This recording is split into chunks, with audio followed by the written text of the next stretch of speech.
बिस्मिल्लाहिर्रहमानिर्रहीम, अस्सलाम वालेकुम स्टूडेंट। स्टार्ट करने लगे अपना नया टॉपिक एक्यूट कोरोनरी सिंड्रोम। ठीक है, एक्यूट कोरोनरी सिंड्रोम में ना हमारे पास तीन चीज़ें आती हैं, अनस्टेबल एंजाइना, एनस्टेमी और स्टेमी। लास्ट वीडियो में हमने स्टेबल एंजाइना को हमने डिस्कस किया था। ठीक है, इसका एक जनरल सा अगर ओवरव्यू लें, ठीक है, तो इसमें क्या होता है, ये हार्ट है हमारे पास।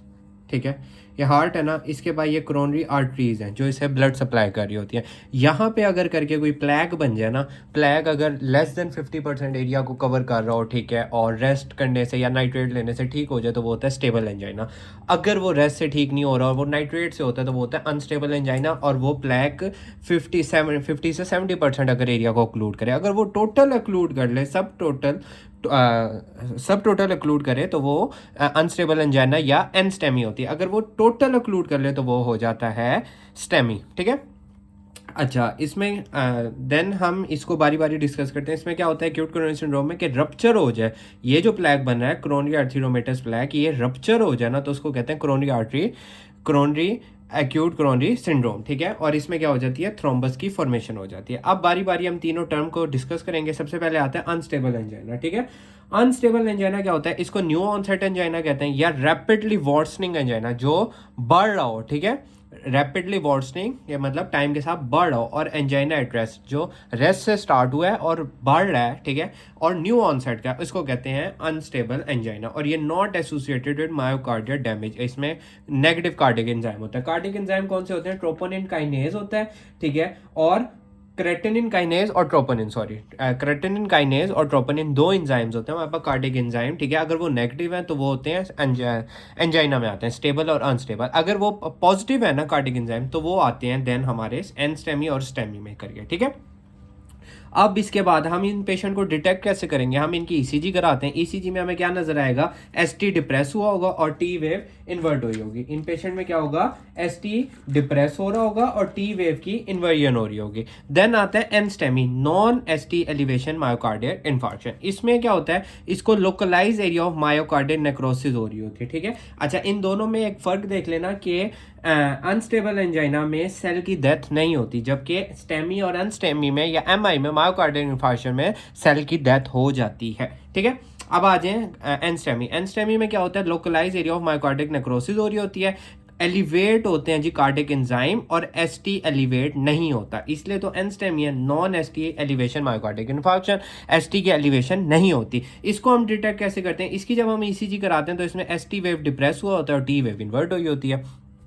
ठीक है, देन हमारे पास क्या आता है, STEMI, ST elevation MI, obvious case में एसटी वेव एलिवेट हुई होगी, कार्डिक एंजाइम एलिवेट हुए होंगे। कार्डिक एंजाइम कौन से थे, ट्रोपोनिन आई, ट्रोपोनिन टी और क्रेटिनिन काइनेज। ठीक है, इसमें क्या होता है, localize area of myocardic necrosis होती है, इसमें भी हो रही होती है नेक्रोसिस, उसमें नहीं होती, उसमें सेल की डेथ नहीं होती। इन दोनों में सेल की डेथ हो रही होती है। ठीक है, और इसमें कार्डिक एंजाइम भी बढ़ रहे होते हैं। ठीक है, और इसकी ईसीजी में एसटी वेव, एसटी भी एलिवेट हो रही होती है। ठीक है, कार्डिक एंजाइम भी बढ़ रहे हैं, एसटी वेव भी बढ़ रही है। अब तीसरा हम इसमें, और एसटी स्टेमी में क्या होता है, एसटी वेव एलिवेट हो रही होती है मोर देन 1 mm बढ़ती है किसमें, लिम्प लीड में। ठीक है, more than 1 mm limp lead में बढ़ती है, और more than 2 mm chest lead में बढ़ती है। ठीक है, ईसीजी की जो हम लीड लगाते हैं ना, तो 1 mm लिम्प लीड में बढ़ती है और 2 mm चेस्ट लीड में बढ़ती है। ठीक है, देन आ जाए, ठीक है, उसके बाद आ जाए इसके एक डिफरेंस पे कि हम डायग्नोज कैसे करेंगे। सबसे पहले थ्रोम्बोसिस, थ्रोम्बोसिस ये जो एरिया बन रहा है, ठीक है,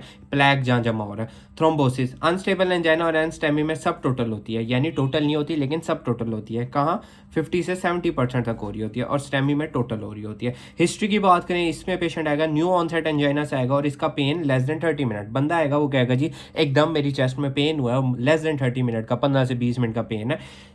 स्टेबल एंजाइना का हमने डिस्कस किया था 5 to 15 मिनट का, यहाँ वो कहेगा 15 से 20 मिनट, यानी 30 मिनट से कम का पेन है।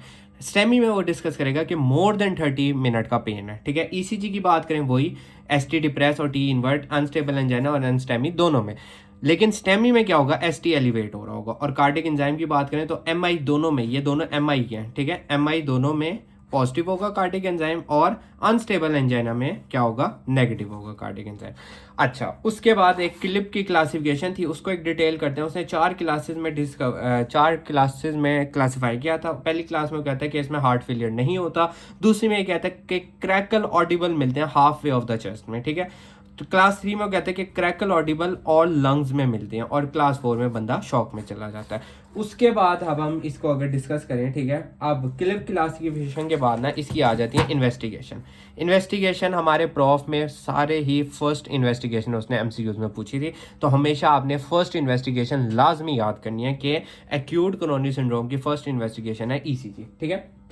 ईसीजी वही कि हमें अनस्टेबल एंजाइना और एनस्टेमी में हमें एसटी डिप्रेस टी इन्वर्ट मिलेगा, स्टेमी में एसटी एलिवेट मिलेगा, बेस्ट इनिशियल टेस्ट होता है और ये सेंट्रल टू कंफर्म डायग्नोज होता है, ठीक है। उसके बाद ईसीजी चेंज में हमें क्या मिलता है कि पीक टी वेव्स मिलती हैं, एसटी सेगमेंट डेविएट मिलता है, क्यू वेव मिलती हैं और टी वेव की इन्वर्जन हो रही होती है। उसके बाद एक टॉपिक जो मैं यहाँ पे समझाना भूल गया, ठीक है, इसको यहाँ से देख लें, ठीक है। ये इसमें क्या है, inferior wall MI, anterior wall MI, anteroseptal MI, anterolateral MI और पोस्टीरियर एमआई। एंटेरोलैटरल का हमारे एमसीक्यूज आया था, ठीक है। एंटेरोलैटरल का होता है left anterior descending, left anterior descending में, ठीक है, आर्टरी में होता है। एंटेरोलैटरल होता है लेफ्ट एंटीरियर डिसेंडिंग आर्टरी में। इंफीरियर वॉल एमआई का और होता है, इसकी आर्टरी होती है राइट कोरोनरी आर्टरी, इंफीरियर की राइट है, ठीक है। बस इससे याद रखने आई इंफीरियर आ रहा है, इंफीरियर में राइट है और एंटीरियर तीनों ए में 3 ए जहाँ आ रहे हैं ना इनकी लेफ्ट है। एंटीरियर वॉल, एंटेरोसेप्टर, एंटेरोलैटर तीनों की लेफ्ट है। Left anterior descending, left anterior descending, left anterior descending और पोस्टीरियर की पोस्टीरियर है। सिर्फ इंफीरियर में राइट कोरोनरी आर्टरी है, ठीक है। बाकी तीनों एंटीरियर वाले में लेफ्ट एंटीरियर है और पोस्टीरियर में पोस्टीरियर है, ठीक है। उसके बाद हम इसकी इन्वेस्टिगेशन कराते हैं, कार्डिक एंजाइम हमने देखे, ये नज़र आते हैं हमें। उसके बाद हमारा क्या आ गया, उसके बाद ट्रीटमेंट की बात करें तो इसमें हम क्या करते हैं, एंटी प्लेटलेट थेरापी कराते हैं, P2Y12, इसमें क्लोपिडोग्रेल आती है, टिकाग्रोग्रेल आती है, पेसोग्रेल आती है, ठीक है। एंटी एंजाइनल देते हैं जिसमें हमारा नाइट्रेट आ जाता है, बीटा ब्लॉकर आता है, रीपरफ्यूजन थेरापी करा देते हैं, ठीक है।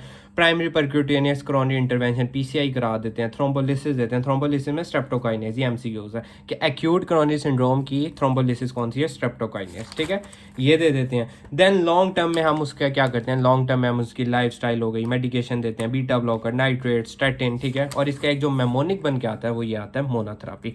मोनोथेरापी में क्या क्या आ जाता है, morphine, oxygen, nitrate, aspirin, investigation कराएंगे, CBC, biochemistry, glucose, 12 lead ECG कराते हैं, बीटा ब्लॉकर देते हैं। If primary percutaneous available then हम क्या देते हैं, GP2B3A और अल्टरनेट गिव थ्रोम्बोलिसिस। तो ये हमारा एक जनरल सा टॉपिक था, उम्मीद करता हूँ आपको पसंद आएगा। Thank you so much.